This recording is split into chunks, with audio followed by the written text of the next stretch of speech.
that's Joel Guy over there, and we run a podcast called Why Will No One Date These Guys? A podcast discussing love, dating, sex, and relationships. Today, we are going to go back to Jelly Belly sparkling water because we were just so obsessed with the watermelon. Today, we're drinking Jelly Belly orange. I really hope this is someone's first episode, and they're like, why are they reviewing Jelly Belly water and they talk about sex and relationships? Okay, but Loki, the last one was really good, so I want to try this one.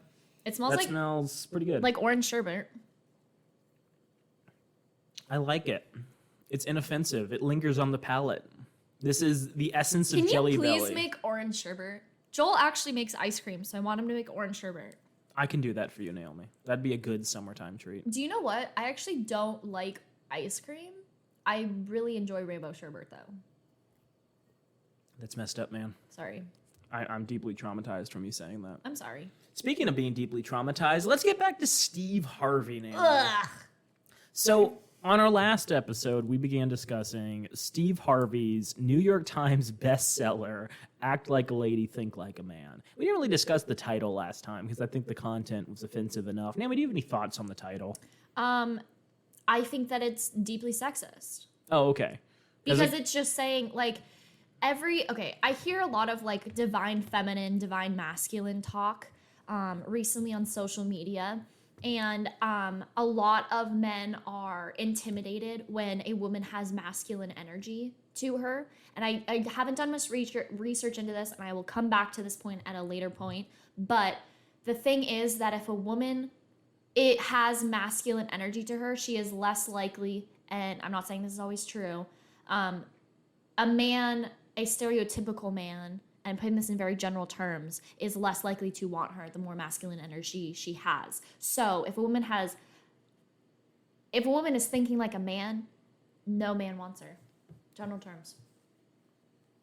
The ideal woman is that clay sculpture that sits in the Vatican. Is it called like the elemental Venus or something? You know what I'm talking about? This reminds me of a show that I was watching last night while working with these kids, and they're obsessed with the show. It's like, Is It Cake or something? And this woman makes like...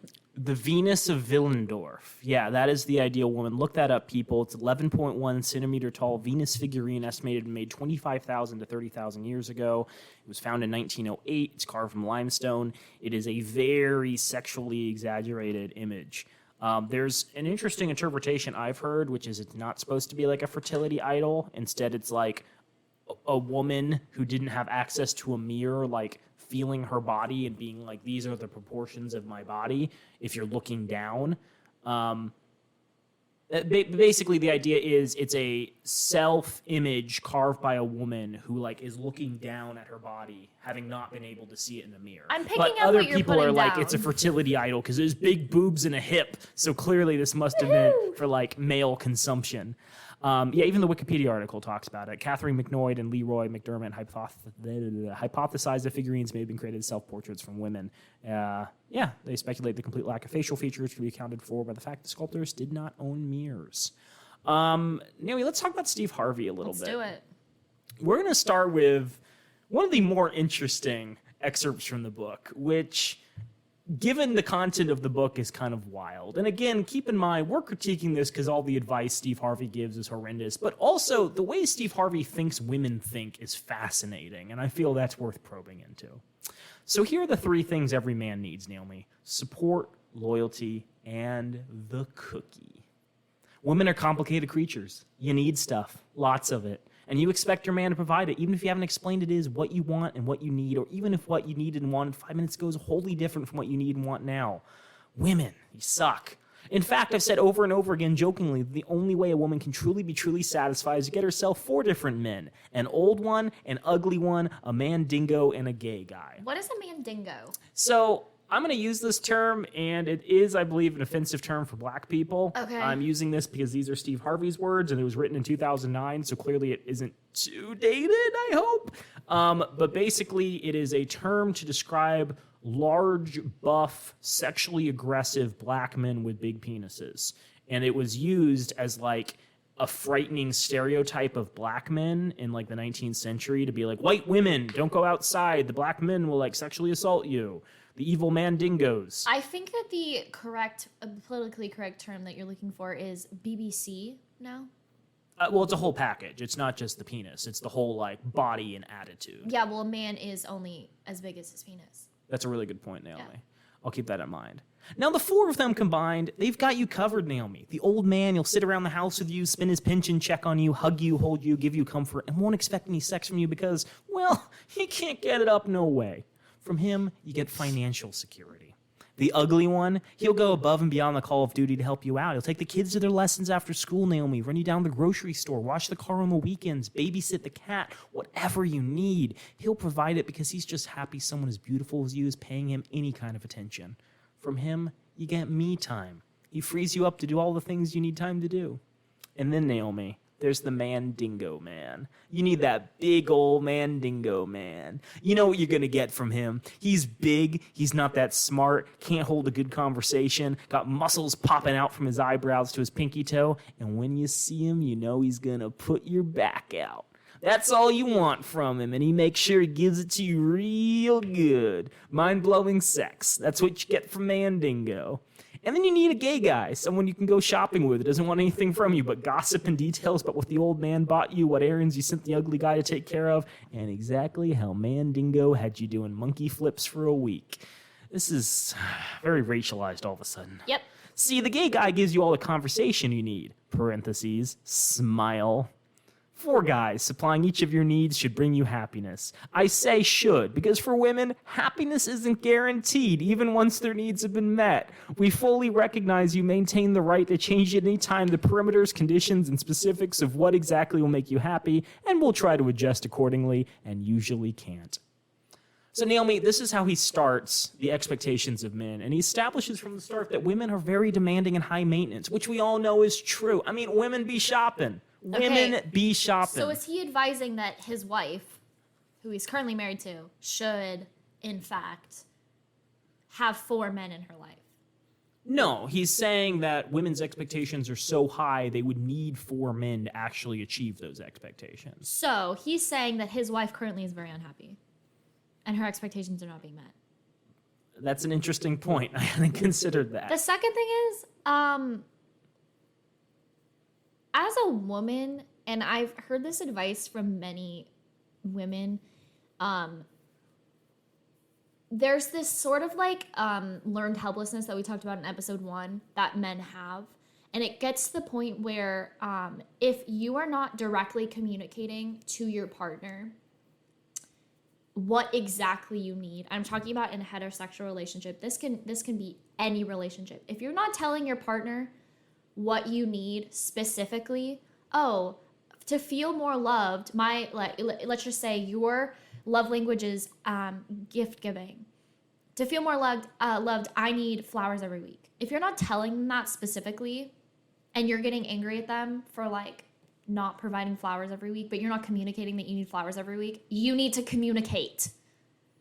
But to your point, like I'd say that whole aspect of learned helplessness is like, he's saying women have such high demands, but their demands are like, hey, like, I don't want to be homeless. Hey, can you take care of the kids sometimes? Hey, can you come shopping with me and talk about things with me that I want to talk about, not football or Star Wars or whatever? And I'm not saying I'm women not can't be even interested touching in on that. that point. I'm just touching on the first part, which is women have high standards, and men can never properly do everything and properly satisfy their women. According to Steve Harvey. According to Steve Harvey. Okay. Well, let's talk about men, because men, by contrast, according to him, are very simple creatures. It doesn't take much to make them happy. In fact, Naomi, there's only 3 things every man needs: support, love, and, quotation marks, the cookie. Ew. 3 things, that's it. And I'm here to tell you that, yes, it's that simple. In fact, I'd argue it's easy for a woman to give her man support, love, and sex because it's in her makeup. Support and love are things that women dole out innately and freely. Oh, bless you women, you nurturing sexual souls.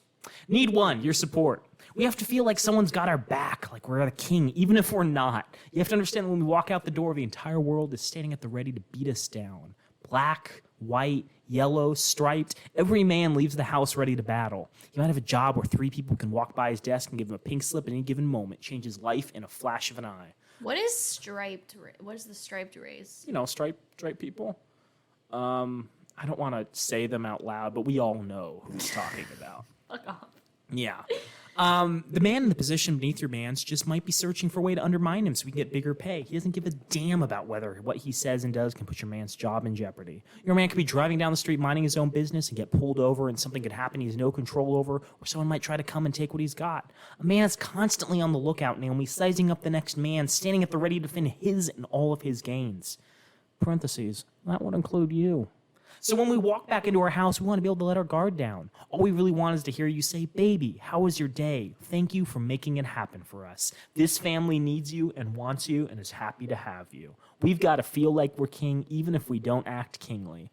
Trust me, the more you make us feel like we're special, the more we'll give in return. We'll just try harder. Plain and simple. Okay, he was making no sense until he said to like give your partner some words of affirmation.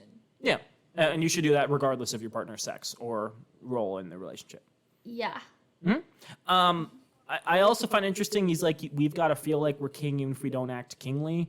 Is he saying that like it's okay if dads like sometimes like shout and scream and smack their kids around, but like they got to be respected as though they're the king? No, I think he's saying that even if the woman is providing everything, childcare, meals, a place to live, a car, drives you everywhere, and you have no job and are not taking care of your own children, the woman still has to be submissive to you. Yeah, and he goes on, he's like, you know, you need to say, baby, I can't tell you how much I appreciate what you do for me and the kids, even if you're doing something as simple as throwing meat on the grill or folding up a load of laundry. So every single time a man does something around the house, he should be thanked. Every single time. What does the woman get out of this, just out of curiosity? The woman gets to say, you so big and strong and you're everything I need. He does say, they'll get to say that. Great. Yeah, it's a really good question, Naomi, and it's one we're probably going to return to at different points, because he's talking all about how women need to find men in order to like make their lives more complete. But in many cases, it's like, oh, if you have income, you should probably stay single and not stoop to these levels. I also find it interesting how like he's describing men as constantly on the lookout, and I thought there was maybe going to be a conversation about how like, hey, as a black man, I've been in situations where like I'm terrified for my life, you know, when I'm driving down the street and see police officers. But no, it's like every single job someone wants to murder you and take over your throne. Do you also understand that women also go down the street and... No, it's only men. Okay. It's a jungle out there. Women don't leave the house. I feel like Steve Harvey does a bad job at every job he's ever been in if he's constantly thinking he's going to be fired. I'm just saying, if that's his mindset about how other people think, that might be a problem. Well, he was fired from Miss America. That's an interesting point, Naomi. Need number 2, Naomi, is men need your loyalty. Please understand our love is wholly different from women's love. A woman's love is emotional, nurturing, heartfelt, sweet, and kind, and all-encompassing. You can slice a knife through it, it's so thick. When she's in love with you, she's loyal to you. She can't see herself be with someone else because for her, no one else will do. That's a woman's love. But for men, love is loyalty. We want you to show your love to us by being loyal. That means no matter what, you're going to stand beside us. We get laid off, we know you're going to stay, even if we're not drawing a paycheck. You get around to your girlfriends, you're going to say, with great enthusiasm, that's my man, and I'm loyal to him. I mentioned this in part 1, and I want to reiterate it. Loyalty can be a bad thing. Like, say if... Unconditional quote, loyalty you're talking about? Yeah, your man gets accused of sexual assault. Yep. Maybe you should, like, weigh the evidence and consider whether or not this is something he might be capable of, rather than being like, no, 100% couldn't happen. Maybe maintain a degree of skepticism. My man would never do that. Yeah, but also I think it's interesting how he's describing men as being, like, wholly unable to do this thing that women can do and not questioning how it is that women learned how to do this. Like, maybe he just assumes that women, like, are born, they pop out of the womb, and they automatically know how to express this love that's so thick you can slice a knife through it.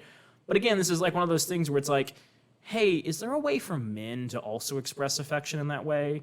Men, is there a book you can read about, like, what women want out of relationships? Is there, like, a guide to nice things you can say about your partner? No, because this book is an all-encompassing dating and relationship and gender role book. Yeah, because you had to forget everything you learned up until this point. So you're relearning it from the ground up. Never mind. Okay. And Naomi, need number 3 is the simplest and perhaps the most straightforward, no-brainer. Men need sex. I'm sorry, the cookie. Sex.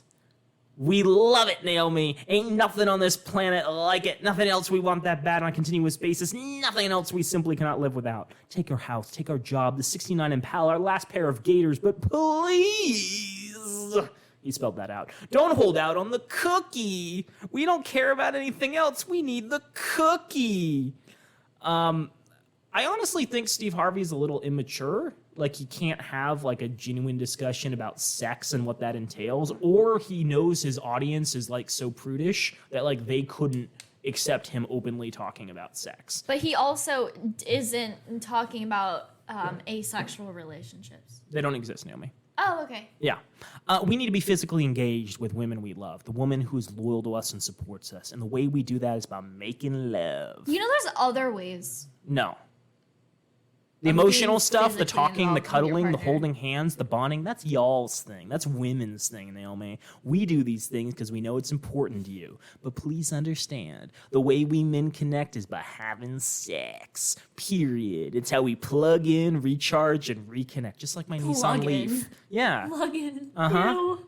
I don't know of a man who doesn't need this. Ask any guy if sex is important in a relationship, and the one who says no is lying. I haven't met that guy yet. When you meet him, let's get him in the Smithsonian. He's that special and rare. But the rest of us men, we need sex like we need air. You got about a good month at best without it, and then he's gonna get it from somewhere else.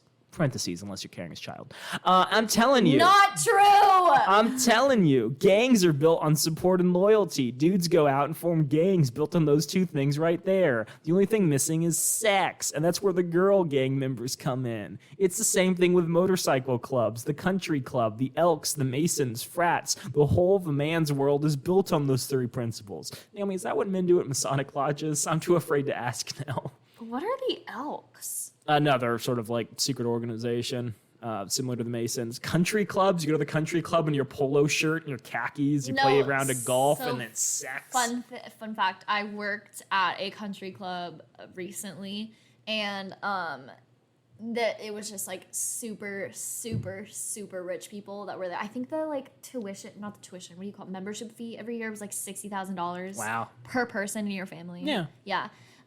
So yeah, I can in fact say that you do go out, you put on your polo shirt, you go play a round of tennis, you go go play a round of golf, and then you go eat a meal and have sex. Oh, okay. That's why the country clubs are so big. That's It's why they're not called- the golf courses. That's why they're called ball girls. Yeah. Naomi, he will work with you if you have an off week. If he loves you, that is. If he didn't care, he wouldn't bother to try to get your cookie. He'd just go on and get it from somewhere else. But if he's into you and you're cutting back, rationing it out, you're not doing what you did when you all first started dating, he's going to line up someone who will. Please believe me when I tell you this. He'll tell you everyone, this is my girl right here, but meanwhile, he'll have another woman lined up and waiting to give him what he needs and wants. The cookie. Is it weird that in part one, he's like, hey, to prove that a man truly cares about you, recognize that he's going to profess that you're his woman. But then in this section, he's like, even if he professes that you're his woman, he's still going to go out and have sex with other people if you're not having sex with him. Sorry, I'm still stuck on the non-consensual part of this entire conversation, which is even if you don't want to have sex, you have to have sex in order to keep your man.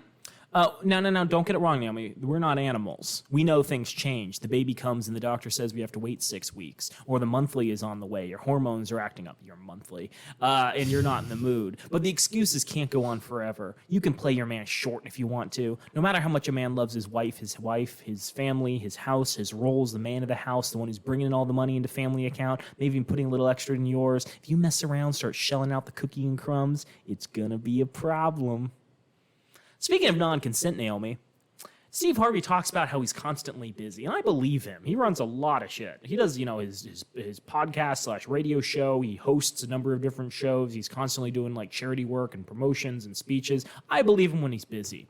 And he says the truth is, if I can't go home and relieve my stress, there's a problem. If I've talked to the Lord and tried to get you motivated to give you some of the cookie and you're still coming up with reasons why you can't be intimate with me, something's going to change. You might have been up all night for a week with a sick child, gotten up early to get the other onto the school bus before you hit the road for that rush hour commute to work, gone to battle with your coworkers and boss for 8 hours with nothing but the 15-minute break to swallow an inadequate, unsatisfying lunch, and then hit the rush hour traffic back home to start your second job, the feeding of and care of your kids. There's dinner to be cooked and homework to be checked and laundry to be done. The list goes on. By the time the man checks in with you, the last thing on your mind is giving a positive response, what a friend of mine calls the shoulder tap. You know what I'm talking about, she said. It's when you finally drop into bed exhausted and you're halfway through your favorite show you watch, when you just want to zone out, and here he comes tapping you on your shoulder asking for sex. It's just annoying. What that same friend of mine didn't know, though, was that her husband was tired of the shoulder tap, too. In his mind, he'd also worked all day, just as hard as her. And though he may not have done the exact thing she'd done during the course of the evening at home, he too put in work around the house, and like her, needed to wind down from his day. She liked watching television. He liked to have sex. But she was always too tired to have sex. He was tired of not having sex. So while she unwound her favorite shows, he unwound out of the house with another woman. Call me crazy, but maybe if you help your wife in daily activities, she'll be more inclined to want to have sex with you. Now, I'm not saying that if you do daily chores like do the laundry or take care of your kids, which you're supposed to do because you're a homeowner or you are sharing a house with other people, and that's kind of expected when you are cohabitating. But I am saying that maybe your wife will be, or your partner will be less tired. You mean if they have more energy, they might be more interested? If they see you as an equal contributor to the relationship, they might find you attractive and... And the fact that they aren't thinking, oh, I'm mothering this person and I'm not attracted to this person anymore because I feel more like a mother than a partner to them. Yeah. I mean, sometimes men is just going to want to have you, no frills, without being forced, like he's being added as another chore to your list of things to do. Every man needs that from his woman. Every last one of us. So yeah, to your point, women are expected to have sex with men, even if they don't want to have sex because their man is not contributing to the needs of the household. Thanks, Steve Harvey. I'm learning so much from you. This brings up so much PTSD. It's not even funny. Like trauma from past relationships where it's like the person is expecting you to be their mother, but also their partner, and they expect you to be sexually attracted to them, even though you feel more like a mother than a partner. And then all these other feelings of like they're comparing you to their mother. I mean, to Steve Harvey, that's a good thing. So he's had 4 moms now? Oh, so attractive. Yeah, he has a really weird stance on these things. Again, remember, this is a dating advice book for women, and his advice is like, now women, if you can't hold down a man, have you considered having sex with him when you're not interested in having sex with him? Have you considered just being alone and not dealing with men in general? Yeah. Have you considered becoming a lesbian? Have you considered joining a convent? You can do all of the chores you want there without having to worry about a man. And I think they have time for TV. Do you think they have HBO at convents? They have to. Okay. The other thing They that I have to wanted... get their euphoria film. Yeah. The other thing I wanted to talk about was these are basically the same thing. Women, he's like, you need your ugly man who does your chores. You need the old man who gives you money. You need the sex man who gives you sex. You need the gay men to gossip with. And then for men, he's like, men are much more simple. All they need is, Naomi, what are the 3 things men need? Respect. No, crap. Support. Support, loyalty, and the cookie. Yes. But, like, I would argue support, loyalty, and sex are the same things that women want, but, like, slightly differently worded, right? Like, a man, he's not framing it as though men are ever at home, but the same idea of, like, support, like, supporting your man as, like, the center of the household, I'd argue would apply for, like, women who want to be supported in the household and want, like, a contributing member of the household to step up and do things for them. Right? Am I crazy? Like, they're the same things. He just added a 4th one and tried to break them up and make them seem unreasonable. Because like, they are. Women suck. I mean, I didn't want to say it, Naomi. Thanks for stepping up for me. But yeah, like, he's just, again, making women seem like they're unreasonable in, like, all of their basic standards, while meanwhile men get to do whatever they want, show up late, and, tap their women on the shoulder for sex. I think it's important, too, to talk about this whole, like, men need to have sex at least once a month, if not more, because I think people's sex drives vary pretty considerably. Yeah. This is also, like, dramatically underestimating how much women want to have sex, which is another way that, like, women's sexuality is used against them, because it's presumed that they never want to be promiscuous, and so their sexuality is, like, not treated as completely valid. I also feel that, like, this could be a deal breaker in relationships, and if you don't want to have sex with someone consistently, maybe don't be in the relationship with them, or think about the reasons you don't want to have sex with them, whether that be their contributions to the household or like medication you're taking or whatever. But then also, like, you can make accommodations in relationships if you're not having sex at the same frequency, right? Have a talk with your partners about porn or toy use, right? Don't impose things on your partner. Have conversations and serious thoughts about why it is that things have changed. Has your like partner not been as attractive recently because they're not helping out? Have they decreased their cleanliness or personal hygiene? Has there been a personality change? Are they more stressed at work? Like, these are things that can be resolved. The answer is not forcing your wife to have sex with you. And yes, I get that Steve Harvey is from an era where like that was perfectly legal and spousal rape wasn't considered like a crime. But boy, this is 2009, Steve. Step up. Anything else, Naomi? No, I think he's just condoning rape. Okay, cool. Number 4, we need to talk, Naomi, and other words that make men run for cover. For a man, few words are as menacing as those 4, especially when a woman is the one saying them and he's on the receiving end. Those 4 words can mean only 2 things to men. Either we did something wrong, or worse, you literally just want to talk. Can you imagine talking to your partner? Can you imagine a woman saying things to their man? I could imagine threatening somebody else and talking to them about respecting my partner, but I can't imagine actually talking to my partner. Yeah. Now, you understand that we're not the essence of perfection. There are going to be times when you're mad at us and need to let us know it. We get that. Although we don't necessarily want to have to concentrate on an hour-long angry lecture about how we screwed up. But even more, no man wants to sit around gabbing with you like we're one of your girlfriends. Ever. It's just not in our DNA. Okay, the number of times he said something is not in our DNA makes me wonder what is in the DNA. I think he said what is in the DNA is having sex, like, consistently, and from part 1, there was something else he said that was important. But yeah, men's DNA is just like a little horny sperm going,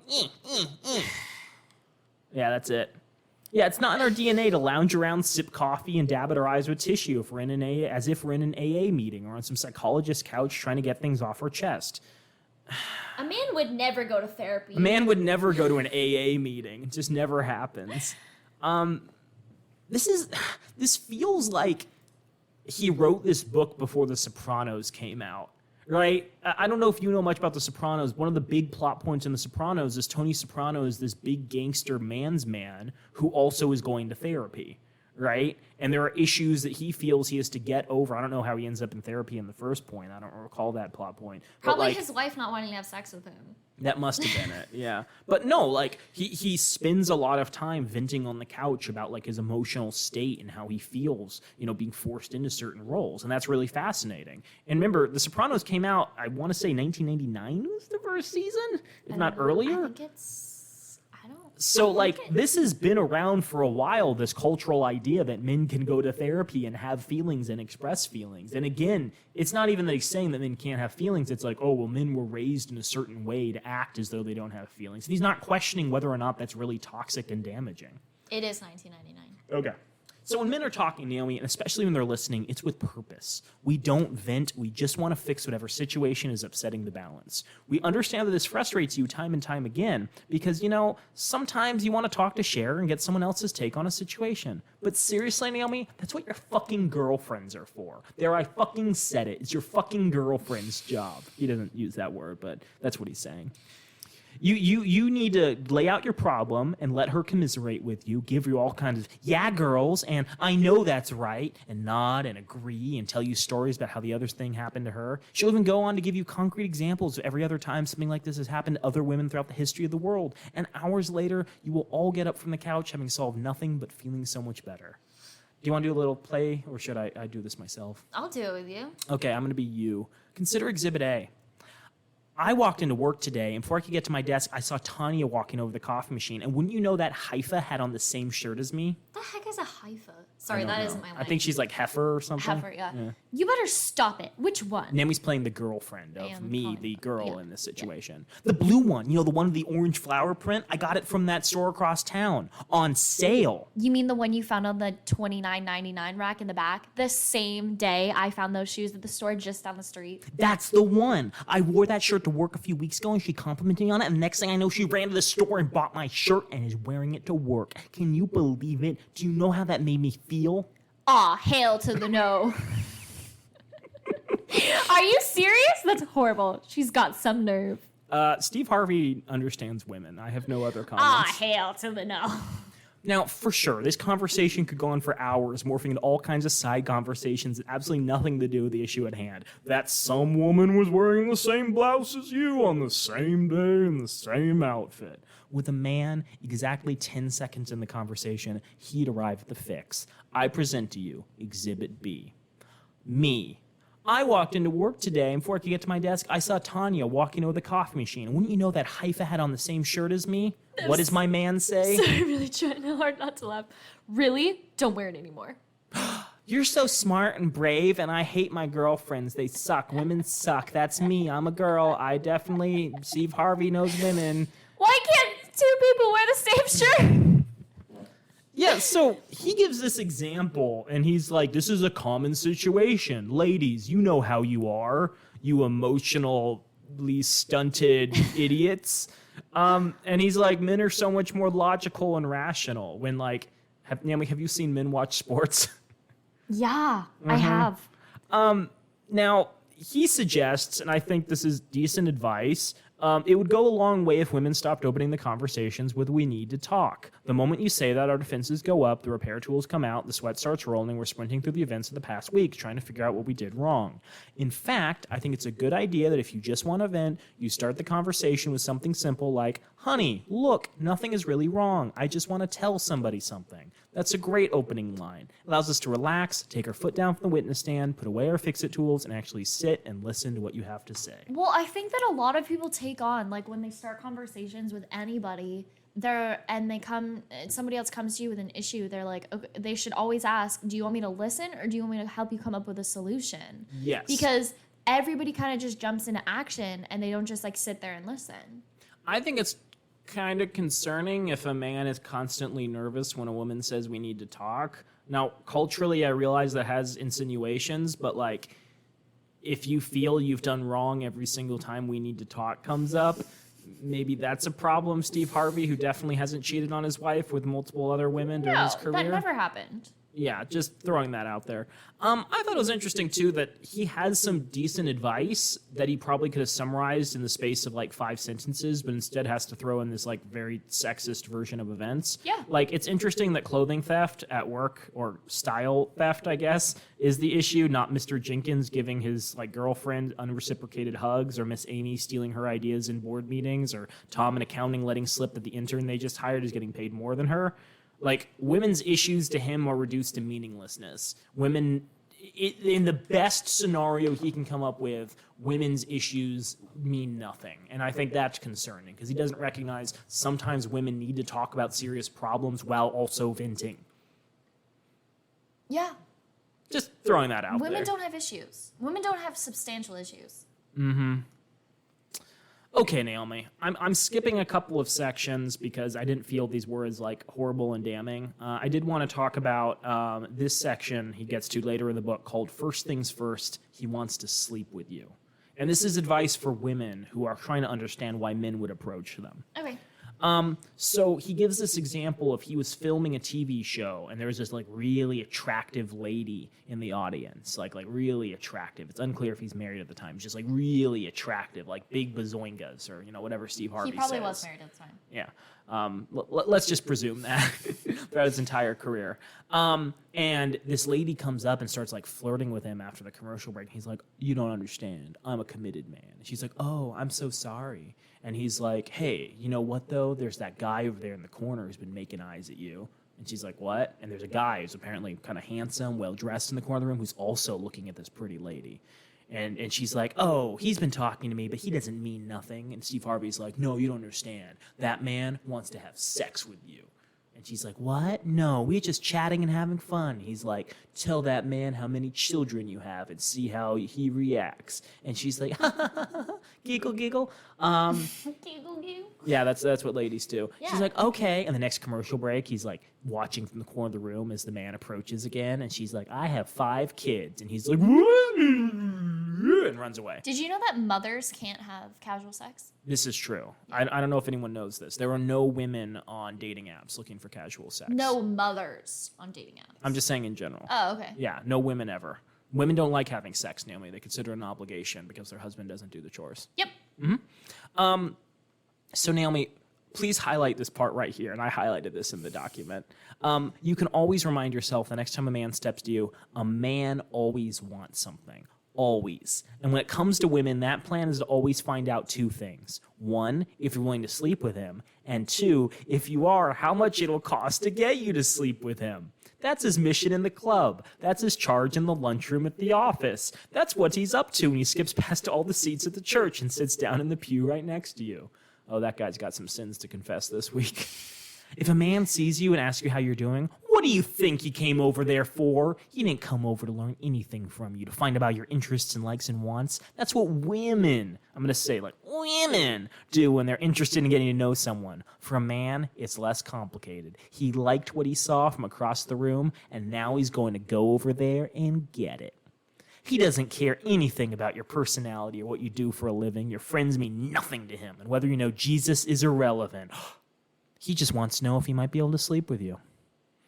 So then he gives the suggestion that in order for women to get around this basic fact that all men constantly want to have sex with them, they need to set a price, and they need to figure out like what's the bare minimum men need to pay in order to like get into their pants. And like I'm not even saying like explicitly like a monetary transaction. It's just like you need to lay down your requirements from the get-go. Like I have 5 kids, because that's how all opening date conversations should go. Like just specifying exactly what your standards I feel like you should tell the person that are. you're going on a date with before you go on a date that they're like you have children. Is that crazy? His general point is you need to set up clear standards about what you're looking for in a relationship before you have sex with a man. And you always need to do that. I don't think that's bad advice. I just don't think to that extreme.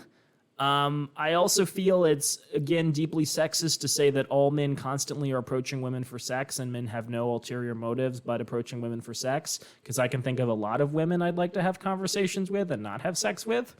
Name some.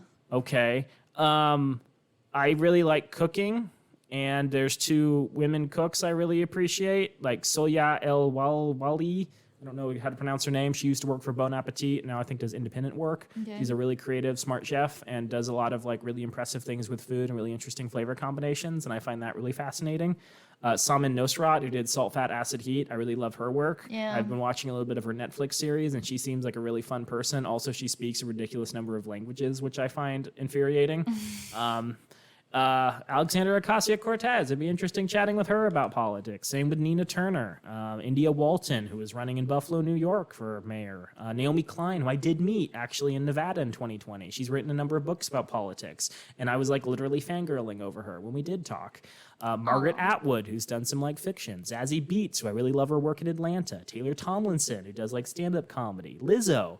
Saoirse Ronan, who does acting, right? There are lots of women who I'm like, oh, women are interesting and know things and have like skills, and I'd love to learn more and like know more about you. No, you just want to have sex with all these women. Yes, that's also true. I'm sorry, I buried the lead. Thank you. But again, like in a dating book, he's literally saying never trust men ever again, which I mean, for a dating book maybe isn't horrible advice. I don't know, but like it feels very counterintuitive if his goal is to like get women to meet people. I don't know how to think of this. I just find it infuriating to like paint men as always having these like, it's sort of like satyrs from Greek mythology, you know, like goat men who walked around constantly looking to have sex with things. That's what he thinks men are. And women, meanwhile, are like nymphs, you know, floating gracefully in rivers and doing elaborate forest dances with their besties. I heard something recent, like I think it was yesterday, and tell me if I'm wrong. So you're in a disagreement with your significant other, and you decide that you're going to disrespect her in some form or some way. Let's just say you're talking about what you're going to cook for dinner, and it gets into a heated argument because you guys are both hungry. And then you decide to disrespect her, and you say something extremely disrespectful, like, you're such a whore, or you complain so much, or something like that, and you just disrespect her. And then you use the excuse of, oh, well, we were in a heated argument, I didn't actually mean it, and she forgives you. I thought that was negging. Do you think that that person is a disrespectful person at their core, or that they are just disrespectful in arguments? I don't have enough information to make a decision. I would say if you're willing to just casually throw out things like that, you're probably deeply manipulative. And disrespectful. Yeah. Okay. I don't have any deeper thoughts than that. Okay, that's fine. Okay, so I'm going to skip ahead a little bit. I'm skipping past a great section called Men Love Sports Fishing. So are you a keeper or a throwback? Which we will be talking about in our Patreon exclusive episode. So if you want to know more about this great book and know our commentary on it, go subscribe to our Patreon at Why We Don't Date These Guys. Okay, so I want to talk about the section Men Respect Standards. Get some. And I thought this was fascinating because of the story of how he met his current wife, Marjorie. So it started when he was doing a show in Memphis, Naomi. She walked in with another attractive woman. I couldn't help myself. I stopped mid-joke and said, "Excuse me, I know you don't know me, but one of these days I'm going to marry you." She laughed and said, "You don't know me. Ha ha ha ha ha." But I didn't care, and I told her as much. I knew right then and there we're going to be married someday. Of course, this was really more of a hope than a certainty. Smile. I don't know. I don't like how he writes out smile. I don't like it either. Does he know does he know emoticons? Is he aware of he doesn't know how to text. Maybe he doesn't know of emoticons. That makes sense. He just emails.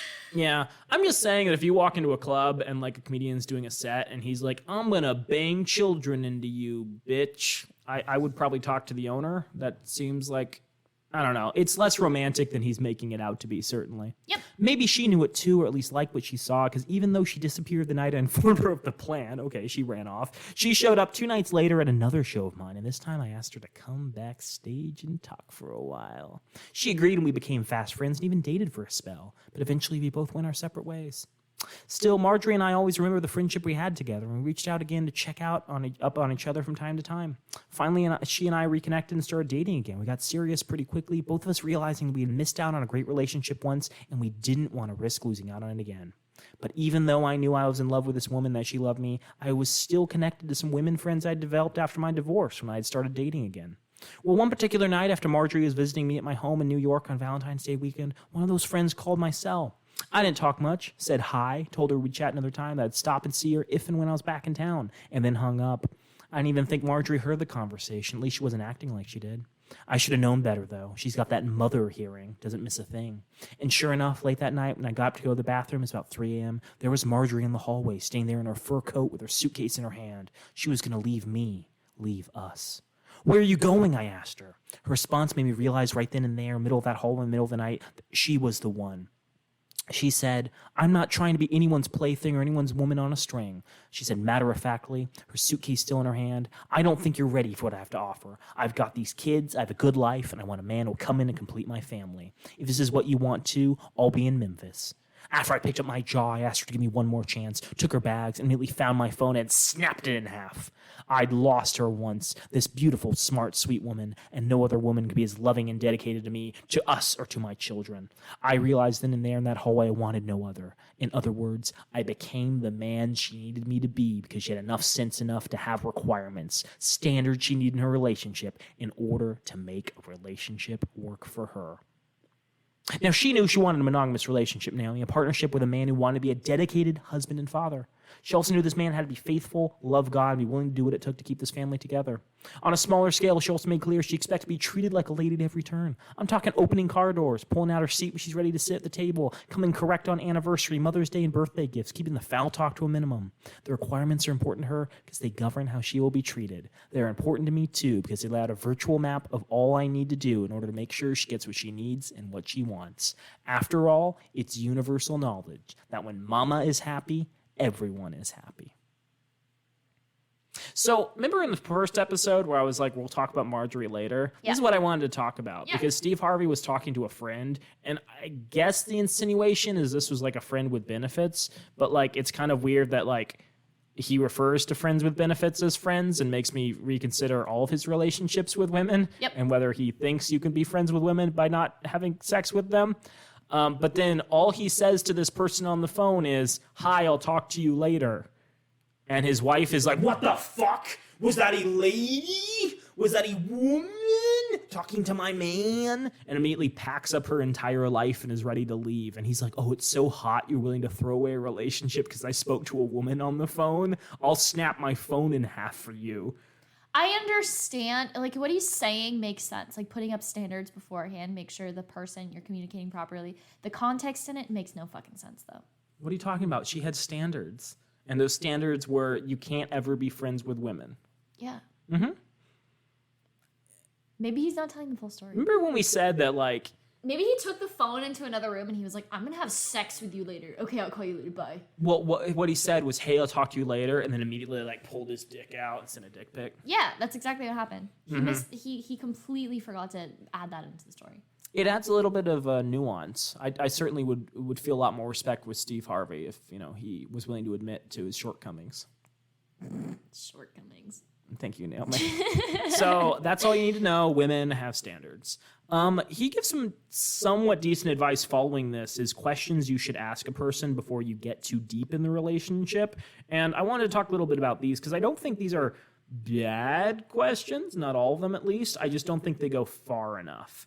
And we've talked about this before, Naomi, in our Crucial Conversations episode, but people don't like having conversations with their significant other.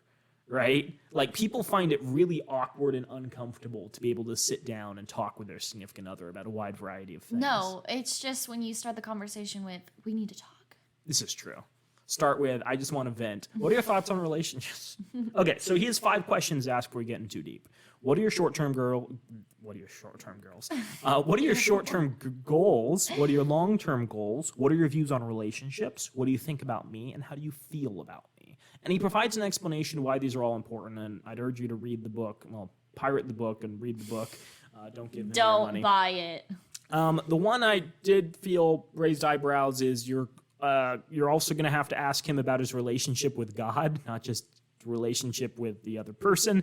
Let me be direct. If you meet a man who doesn't have a relationship with God, doesn't go to church, and has no intention of ever going, then it's a problem. After all, what moral barometer does he answer to if not to God? What's going to make him even consider being loyal to you? What's going to make him do right by you and the kids? What's going to make him feel whole? Steve, you're deeply religious and cheated on your wife multiple times and got divorced twice. I don't know if you're the person to be the moral barometer. That, and also, why do you need a moral barometer? Why can't you just, like, live your life and just try to be a good person? I think people need a moral barometer. The thing is, you can have moral barometers from a variety of things, whether it's a philosophical belief, whether it's, from a spiritual tradition. But why does it need to be to a higher power that if you do wrong, you're obviously going to hell? Like, you're literally just doing, you're literally just believing in, okay, I'm not going to go into this religious talk, but basically my belief is that if you are only loyal to your wife because you think that if you're disloyal to your wife that you're going to go to hell, you're not actually a good person. Yeah, if the threat of hell is the only thing that prevents you from doing evil, that's a serious problem. And we should actually be nice to Satan because he's the one who punishes evildoers like you. That's why I'm a proud Satanist. Yeehaw. I'm coming out on the podcast right now. Speaking of coming out, I feel these questions don't go nearly deep enough. He's like, these are the end-all, be-all questions that will, like, answer whether or not someone's your partner. And I feel you need to ask a hell of a lot more before you establish that. And this doesn't need to be all at once. You don't need to have an awkward conversation. Just, sprinkle these in as these conversations come up to sort of weigh whether or not this person shares the same values. So speaking of coming out, how do you feel about kids? What would you do if our child was gay or trans or autistic? And I realize comparing gay and trans kids to autistic kids is not necessarily a fair comparison, but the whole idea is, what would you do if you had this, like, picturesque view of this perfect family that met your, like, heterosexual views on, like, neurotypical kids, and all of a sudden something changed that made, you reconsider whether or not you loved your kids, right? Can I get on your insurance plan? What's your idea of a good night out? What do you consider cheating? How much would you feel comfortable spending on a wedding? Is your current lifestyle one you're happy with, think is excessive, or want to improve? Do you feel we're having enough sex? When do you want to retire? If you could be doing something else for a living, what would it be and why? Do you want to stay in the city or maybe move? What places? What would you do if you found out a friend of yours committed sexual assault? If you witnessed it or were told secondhand? Do you feel I have the right to choose? When it comes to, like, my body, how much money do you put in your 401k? Is saving important to you? I'm not saying all those questions are going to be relevant to all relationships, but you can see why those would be important things to talk about, right? Do you remember the show that you and I watched separately with our partners? It was like Love is Blind. Love is Blind. And in the second season, the guy, after they've, like, gotten, spoiler alert, Love is Blind, spoiler alert coming in 3, 2, 1. the guy's sitting down there, already engaged. They're like 90 days from their wedding or something. And she's like, oh, do you have a savings plan? And he's like, no, I take risks with my money. I don't have a savings plan. And she's like, what the fuck? Why didn't we talk about this before we got engaged? Yeah. But like, the unfortunate reality is money's probably going to be a stress factor in a lot of relationships. It always Figure out is. what your partner's beliefs are on money. And I think that's really where the lifestyle question comes in. And like, some people live beneath their means and are perfectly happy with that. They plan to retire at age like 40, 45. And maybe you should figure out if that's something you want in a partner. Do you want someone who's going to be putting a lot of money in savings, or do you want someone who like thinks the stock market is rigged and, you know, the economy is going to collapse and you want to enjoy your life right now, right? Those are completely different lifestyle choices, and you should probably establish that right now. You may know how much your partner makes, but you don't know, you know, where that money goes, if it goes into savings or it goes into like gambling or drug habits or whatever. Try to figure that stuff out too. The problem with Steve Harvey is he thinks you can solve all these problems with 5 questions when you need dozens of questions to establish whether or not someone's compatible for you. And I think a lot of these things, you know, you can work out some kind of compromise. You don't need to be perfectly aligned with your significant other on these things. But like, yeah, you need to have these conversations. You're looking scared. Does Steve Harvey concern you? Yeah. Okay. Every day. That's fair. Naomi, I think we're getting close to wrapping it up. I think we can end on the last but not least section, the 90-day rule. Naomi, do you know what the 90-day rule is? I was telling Naomi about this book as I was reading it, and she like couldn't believe some of the things I was saying. I don't remember if I mentioned this, though. I have so many questions before we get into this last part. I have no idea what the 90-day rule is, to answer your question. But like, what does he think about premarital sex? Does he ever discuss that? Yes, he's fine with it. But he's a God-fearing man. I don't know what God, what religion. Okay. Yeah, he seems fine with it. Okay. So like, a woman can be promiscuous. That's fine. I wouldn't go that far. When we talk about the whole keepers versus throwbacks, that's... So a woman has to be a virgin, but she also has to know exactly what to do in bed to satisfy you. Yeah, not necessarily because he's okay if you're like dating someone with kids, but like, yeah, women shouldn't be having as much sex as men. That's pretty clear. But women are needed in heterosexual relationships in order to have sex. Shh. Tell me the 90-day No, rule. think. You know nothing. You woman who've forgotten everything about relationships. The 90-day rule, Naomi. Let's flash back to 1977. It was a good year for Steve Harvey. He was living in Cleveland, had a 2-bedroom apartment, brand spanking new, hadn't gotten the car he wanted, but he was working on it, and he had a job at the Ford Motor Plant. They had a high hourly wage there and overtime, more money than a man of my stature could dream of making. But more importantly, Naomi, Ford had benefits. Thing is, you had to be on the job for a while to get them. Oh, you could get a paycheck. You could get the benefits. And as far as any of the full-time regulars in the line were concerned, you were not in until you had the benefits. Ford's policy was you had to work at least 90 days before they'd cover your health insurance. This was the plant management saying to me, we will provide you benefits after you've proven to me you are worthy. Show up, work hard, follow your supervisor's orders, and get along with your coworkers for 90 days, then you get dental and medical coverage. You can get your eyes checked, your hernia could bust, we'll take care of you. We'll take care of your kids' teeth and eyes. You got a woman, she'll get glasses and crowns on her teeth if you need them. Any more babies you have with your lady after this, we're going to take care of them too. Your whole family will be covered. It was a really simple equation. Work hard, prove yourself, get the benefits. And guess what? In the same way, with jobs in the government, places like the post office, the DMV, and even in the same corporations, you've got to prove yourself to get the good stuff, the extras, the benefits.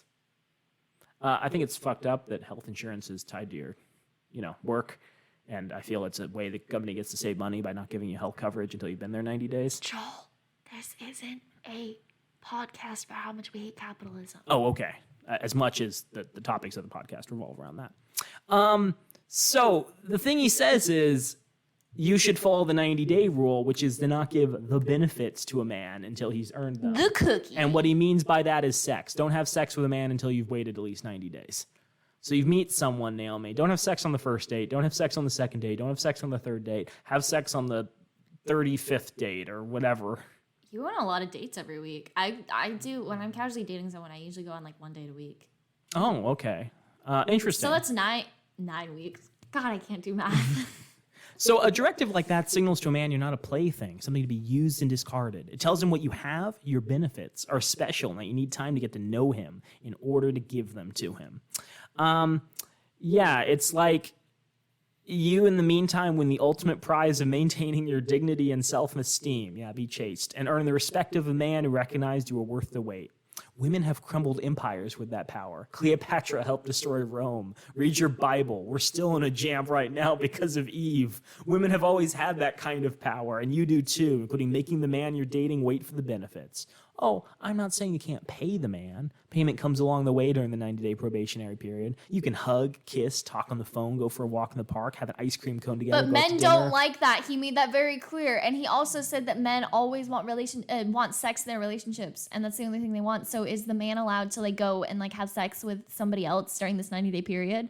Probably. I mean, he said 30 days was the max in that other section. Screw you, Steve Harvey. Oh, God, you're paying too close of attention. Remember everything you knew before. Remember everything. Yeah, when we're out dinner with you, you can't imagine how we feel when we're looking forward to meeting you and you show up with your lip gloss shining, your eyes seductively made up, and your hair, whether it's blown out in a weave or natural, it's lovely and your body's gleaming. I can't tell you the fulfillment we have in knowing we've secured your time. To be seen in public with you is a bonus. It's all the affirmation we need. The payment is incredible. Hugging? Payment. Kissing? Payment. You getting dressed up? Payment. Going out with us? Payment. Exchanging explicit emails? Payment. But if he wants to sleep with you, make babies, and have a family, those are benefits. What do you think about that, Naomi? Don't have sex for 90 days after you meet someone? Oh, she looks so sad. I have no words. This is just so incredibly misogynistic on so many fucking levels. Well, it's like, again, women, you're not horny. You're not really horny, right? You have no sexual desire whatsoever. Like, you can go 90 days without having sex. And I'm sure women can. It's just like men's sexual desire is the only thing that really matters in this equation. Also, like, I feel it contradicts, as you're saying, the advice he gave earlier in the book, where he's like, you need to have sex with your man on a consistent basis, otherwise he's going to go have sex. Yeah. Maybe that's okay in Steve Harvey's book, where it's like, okay, he's going to go have sex with other people, but 90 days, he'll remain committed to you. It's weird. I don't fully understand why he included it. It seems somewhat misogynistic. Somewhat? Yeah. All the way. Yeah, I like a mid-50s man at the time of writing telling women how they should react in relationships. Is he just saying that like the reason he discarded so many women before in his past is because they had sex with him before 3 months had elapsed? Yeah. Yeah. That's exactly what he's saying. What he's saying is his wife Marjorie wouldn't get in bed with him. Because Marjorie didn't go after him the first night and walked out, he was like, oh yeah, that's the woman for me. Do you think she wrote most of this book and is like, I will use the guise of Steve Harvey in order to get my opinions on relationships across? Yeah, Steve Harvey's actually illiterate. Let's not spread rumors about Steve Harvey. Anyway, I feel this is a good place to stop. I think we've gotten through the meat. Again, I want to reiterate, the reason we're discussing this is because it's one of the most popular dating advice books of all time, which is deeply concerning. And we're going to write a book that goes, act like a man, think like a lady. Yeah, I don't even know where to begin on that one. But yeah, like it's concerning that someone as influential as Steve Harvey, who self-professes to knowing nothing about relationships, has as much power over how people think about relationships. And I think we need to be constantly questioning the sources of information we get for exactly this reason, because so many unqualified people are talking about things in such damning ways. I feel he's telling on himself. Book idea. Men suck. ... No, really. They really suck. How to be a lesbian. How to join a convent. The Modern Girl's Guide to Dating. Yeah, I don't have much to say about that afterwards. Naomi did hint, there's a lot more content. We think we're going to throw together a Patreon exclusive episode. It may come out at some point on the normal pod. Go check that out. We are there to produce content that people want to see. It's good stuff. I'm not going to lie. If you enjoy our hoots and shenanigans and hijinks, if you enjoy the games and the plans and the schemes that we come up with on this podcast, you'll love our Patreon content as well. I hope everyone listening to this has an amazing week. Joel, do you have anything to add? I would endorse Jelly Belly sparkling water. I would too, and I was surprised that you would ever say that, but I was all surprised that I said that. So. Jelly Belly, get behind Trader Joe's and make us a deal. We will plug your pluggables. We will drink all of the Jelly Belly drinks. Just send us a case and we'll be happy. Also, Danny DeVito, we're still waiting to hear back from you. I know you're probably having difficulty getting in touch. It's datetheseguys@gmail.com. If you're just going to crawl out of a couch and surprise us, though, that'd be fine. Y'all enjoy your weeks now.